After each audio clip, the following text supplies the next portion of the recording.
Pertama dengan menyampaikan hadis Nabi tadi, yaitu mulai dengan mengucapkan kalimat bismillah. Dan mohon izin ya, ketika Anda ucapkan bismillah, tolong jangan cuma di lisan, rasakan Allah melihat Anda, mengawasi, sehingga kita ingin tampilkan wudhu dan berlindung kepada Allah dari godaan setan. Baik, mulai dengan bisa membersihkan tangan dulu, telapak ini, dengan menyela-nyela begini ya. Jadi bukan cuma begini, pakai sabun tapi ini nggak disela, itu tidak diinginkan. Ya, jadi Anda siapkan airnya, bisa dengan menggunakan keran tapi tidak berlebihan, ingat. Ya, jangan sampai air mengalir terlalu berlebihan, dan itu tidak diinginkan. Baik, saya mulai, bismillah. Perhatikan, ada 4 yang pokok berdasar keterangan Al-Quran di Quran surah kelima ayat yang ke-6. Pertama, wajah. Kedua, tangan sampai siku.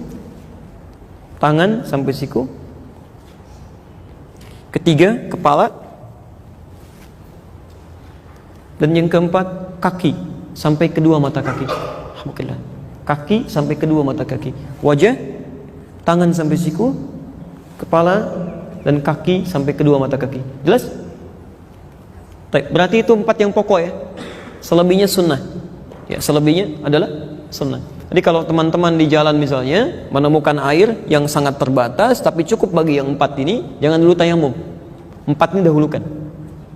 Nah, sekarang perhatikan bagaimana cara kita membasuhnya. Bismillah. Baik, perhatikan bahasa Qurannya ketika menyebutkan membasuh wajah, kalimatnya menggunakan kata ghassala, faghsilu wujuhakum. Faghsilu. Pertama, mohon fokus, kalimat ghassala, faghsilu itu mengandung arti mengambil sesuatu untuk ditumpahkan di tempat yang akan dibasuh. Jadi, ambil airnya, tumpahkan di wajah, bukan ditumpahkan dulu baru dihapuskan. Jelas ya? Jadi Anda ambil air, awas hati-hati, Anda keliru bisa salah. Ambil airnya, setelah itu kemudian tumpahkan di tempat yang akan dibasuh. Pertama apa? Wajah. Nah, sekarang perhatikan, apa batasan wajah itu? Apa batasan wajah yang dimaksudkan? Ya, boleh ya, kita lihat ya. Wajah dimulai dari batas dahi di sini, kening. Di sini. Turun ke bawah, bagian depan, tampak depan di sini, sampai ke ujung mata di sini. Maaf, perhatikan betul, termasuk bagian bawah telinga di sini. Ya, sampai ke dagu. Kalau yang ada janggutnya, Anda sampai di selai begini. Nanti 1 kali, tidak usah ngambil air lagi. Ya, nanti saya contohkan. Saya ulang ya. Bagian dagu di atas, bagian dahi di atas sini, sampai ke tampak wajah depan, sini, sampai ke bagian bawah telinga di sini, sampai ke dagu di sini. Yang ada jenggotnya sekalian di selai. Paham sampai sini? Baik, saya praktekkan ya. Bismillah. Ambil airnya, Anda tumpahkan. Sekarang perhatikan cara menumpahkannya ya. Bisa bermacam-macam, tapi poinnya ada 2 hal yang harus Anda ketahui.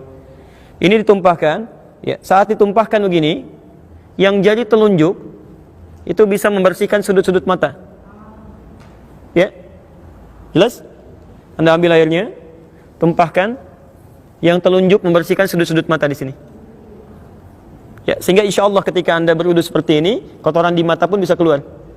Tapi ingat ya, tidak ada isyarat spesifik apakah matanya terbuka atau tertutup. Ya, jadi terbuka boleh, tertutup juga nggak ada masalah ketika Anda tumpahkan itu. Walaupun sebagian pakar mengatakan akan lebih baik kalau terbuka supaya kotoran dalam itu bisa keluar dalam kelopak. Ya, di Anda masukkan begini, Anda basuh, telunjuknya mulai menyapu yang ujung mata di sini. Bersamaan dengan itu, jempol membersihkan bagian bawah di telinga sini. Paham? Baik. Perhatikan. Ambil air, tumpahkan. Tuh, otomatis tuh lihat. Kemudian ini. Ya. Dan selesai. Ambil lagi, dan tumpahkan seperti ini. Ya, selesai. Jelas? Baik, 2-3 kali. Maksud 2-3 kali itu begini, tidak harus Anda sampai 3 kali. Kalau sekiranya airnya cukup pada yang kedua sudah merata, Anda bisa cukupkan. Ya, kalau tidak cukup pada yang ketiga, sempurnakan sampai airnya mulai meresap dengan baik. Jelas sampai sini? Baik, ini bagian yang pertama. Kita belum selesai. Selanjutnya, saya mohon izin agak cepat ya, karena saya meng-cancel talim setelah ini karena harus istirahat, ada kondisi yang harus disesuaikan. Jadi mohon izin untuk bisa lebih fokus. Baik. Sekarang perhatikan, setelah wajah apa? Ingat, bukan tangan. Bukan tangan. Awas, bukan tangan, tapi tangan sampai siku. Gak pakai tangan sampai siku. Lihat sini. Kalau cuma tangan saja, yad dalam bahasa Arab, itu artinya dari ujung jari sampai ke sini. Ini tangan. Yad. Jelas? Baik. Tapi dalam bahasa fikih, setiap ibadah itu selalu detil. Sampai di mana kita harus basuh, di mana kita praktekkan. Saya beri contoh misal. Ini telapak tangan disebut kaf. Ini pergelangan disebut rusg. Ini sa'id. Ini mirfaq, jamannya marafiq. Kalau cuma tangan sampai sini, katif sampai bahu. Sekarang perhatikan, Anda dalam sholat saja misalnya, bagaimana cara telapak yang kanan menutup punggung yang kiri? Itu ada di hadis An-Nasai nomor hadis 886. Kata Nabi, letakkan telapak yang kanan, kaf al-yumna alal yusra. Letakkan punggung yang kanan di punggung yang kiri begini. Atau rusgh ala rusghi. Ya, ini pergelangan di pergelangan. Jadi ketemu pergelangan di sini. Ya, ini. Tapi langsung ya, tidak Anda ukur dulu Allah gitu kan? Enggak. Jadi langsung aja. Nah, ini ya. Nah, saya ingin tunjukkan maksud saya bahwa dalam bahasa fikih itu kalimatnya selalu jelas. Ya, tidak pernah samar. Kalimatnya jelas. Jadi kalau disebutkan rusgh berarti cuma sampai sini. Kalau disebutkan kaf cuma yang ini. Kalau disebutkan mirfaq berarti hanya sampai sini, tidak sampai ke sini. Nah, ini artinya saat Anda berwudu, kalimat Qur'annya adalah meminta Anda membasuh tangan dari ujung jari sampai ke sini aja batasnya. Marafiq. Jadi kalau sampai sini salah, sampai sini keliru, mesti sampai sini. Ke sini pun berlebihan. Paham ya? Dan tolong diingat, bersihkannya, membasuhnya, menumpahkannya itu dari tangan ke siku, bukan siku ke tangan. Jadi bukan airnya diputar kerannya, lalu Anda tadahkan begini, siku Anda dibeginikan. Itu keliru. Kalau dalam bahasa Qur'annya keliru. Ya karena yang benar itu diambil airnya, kemudian ditumpahkan ke sini, baru dibasuhkan, turunkan kembali. Ya, nanti kita akan lihat kenapa mesti seperti itu. Ya, nanti ada penjelasannya. Ya. 3 kali selesaikan, baru kemudian yang kiri. Jelas sampai sini? Baik, ambil airnya, tumpahkan, basuh, turunkan. Sampai 3 kali sampai airnya merata. Baik, nanti kita akan lihat saat membasuh seperti ini ada situasi yang bisa kita hadirkan dalam jiwa kita, dan itu yang akan bisa menjadikan kita menjauh dari setan. Ya. Baik, yang ketiga, 3. Wamsahu biru'usikum. Baik, yang ketiga kalimatnya berubah dari kata ghassala menjadi masaha. Ya, dari kata ghassala menjadi masaha. Perhatikan detailnya bahasa Quran. Ya. Kalau ini bukan firman Allah, mustahil bisa seperti ini, mustahil. Ya. Dari ghassala jadi masaha. Wamsahu biru'usikum. Kalau yang ini artinya membasuh, menumpahkan air di tempat yang akan dibersihkan. Tapi kalau yang ini artinya mengusap. Usap. Yang dimaksud dengan mengusap di sini artinya airnya tumpahkan dulu. Jadi begitu Anda misalnya ingin mengusap bagian kepala, ya, biru'usikum kepala, Anda ambil airnya, nah tumpahkan dulu begini. Tumpahkan baru diusapkan. Jadi bukan ambil airnya lalu disampaikan ke kepala begini, tidak. Ya awas, nanti juga ada kasus sebagian akhwat ketika akan berwudu langsung tuh di jilbabnya begini-begini. Ada kasus begitu, itu nggak tepat. Itu tidak tepat. Tadi kita lihat yang tepatnya, ya. Karena yang dimaksud masaha itu bukan air diambil tumpahkan, tapi tumpahkan dulu airnya baru diusapkan. Paham? Nah, sekarang perhatikan. Apa yang diusap itu? Ternyata yang diusap itu biru'usikum. 1 ru'us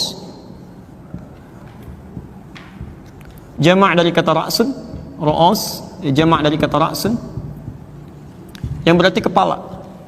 Bukan rambut, ingat, kepala bukan rambut.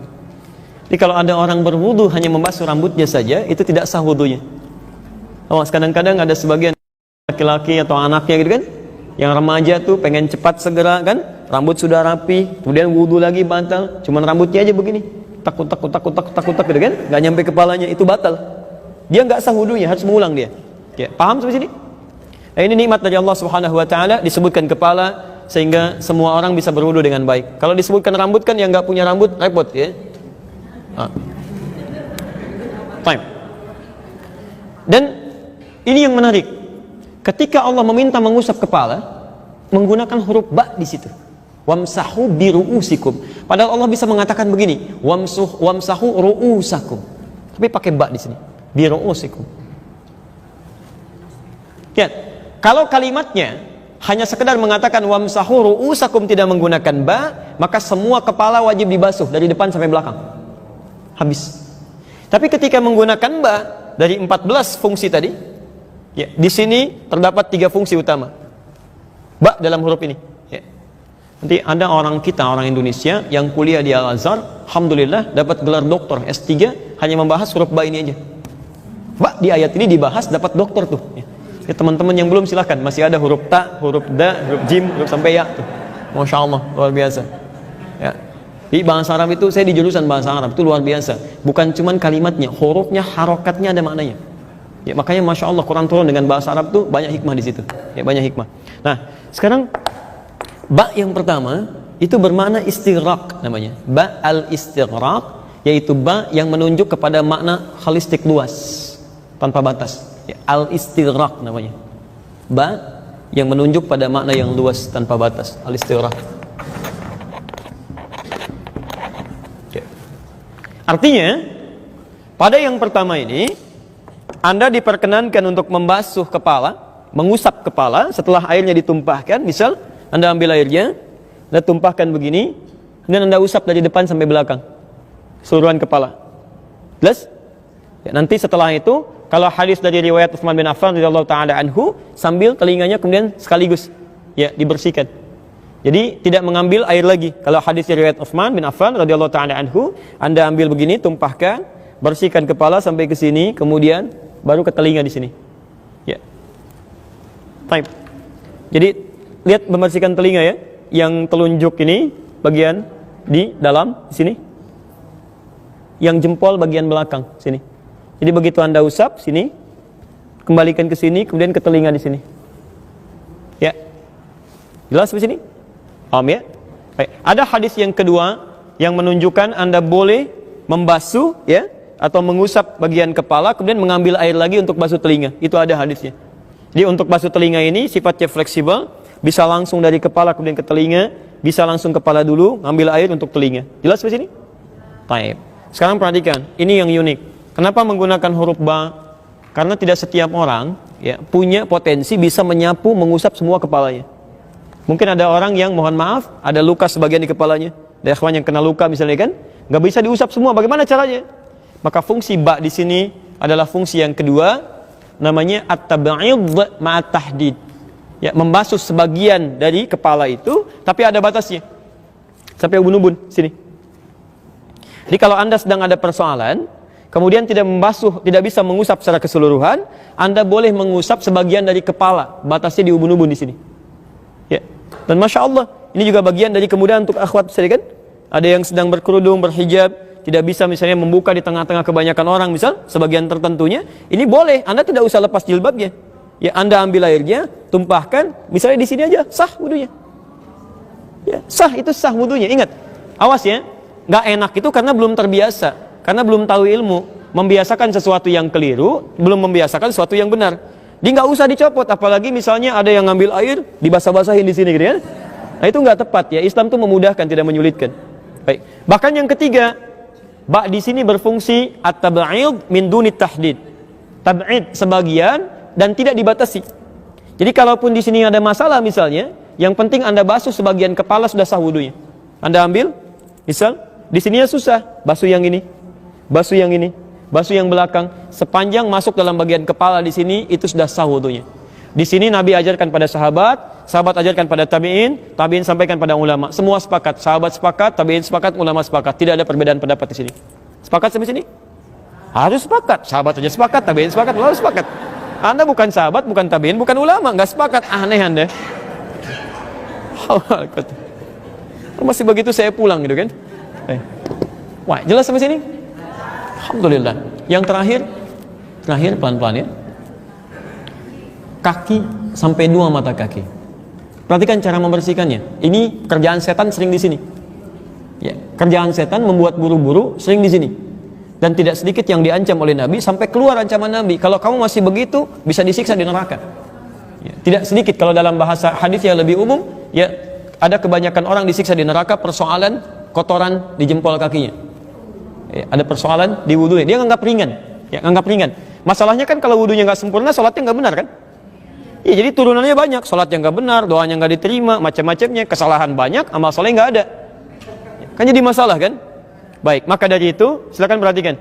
Pertama, untuk membasuh kaki ini, kalau bisa Anda bagi pada 3 bagian. Pertama, perhatikan sebentar ya, saya angkat sedikit sebentar. Jadi mulai air pertama, Anda gunakan untuk menyelai-nyelai dulu sini. Nah, ini contoh nabinya. Jelas ya? Sela-sela ini. Dan menggunakan yang kelingking ya. Sunnahnya gunakan kelingking. Ustaz, kenapa nggak pakai jempol? Kegedean ya. Halo. Cukup kelingking aja. Ya. Ini maksudnya yang sewajarnya di sini ya. Anda ambil air, masukkan sini. Lihat. Bersihkan termasuk yang sela-sela di jempol ini. Kotoran-kotoran ini. Mau ketemu Allah masa kotor? Antum masuk ke ruangan aja, sepatu dibersihkan. Anda kalau ke Auckland, ke New Zealand itu, sepatu kotor nggak bisa masuk pak.